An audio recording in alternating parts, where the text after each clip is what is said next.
Want to create professional documents with LibreOffice Writer? Writer gives you tools for typing, formatting, editing, saving, and exporting documents without needing a paid Office suite. In this tutorial, I'll show you how to use LibreOffice Writer in 2026. So let's get started. First, open LibreOffice Writer from the Start menu or LibreOffice Start Center. Choose Writer Document to create a new file. You'll see a blank page where you can start typing your content.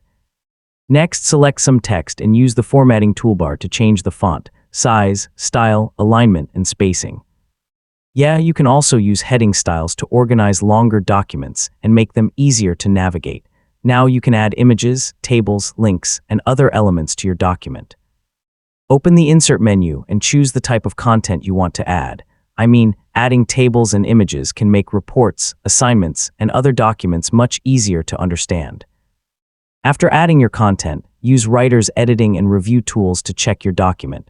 You can use spell checking, find and replace, comments, and other review features. Take a moment to proofread your document before sharing or printing it. Finally, you can export your document as a PDF when you need a version that's easy to share or print. Use the PDF export option and choose where you want to save the file. When you're ready, open the File menu and choose Save As. Select a folder, enter a file name, and choose the format you want to use.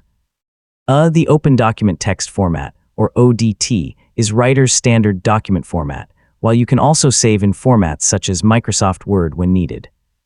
So your Writer document is now saved and ready to share, and that's how to use LibreOffice Writer. Create a document, format your text, insert useful elements, review your work, save it, and export it as a PDF when needed. Once you learn these basics, Writer gives you everything you need for many everyday documents. Thanks for watching, and I'll see you in the next tutorial.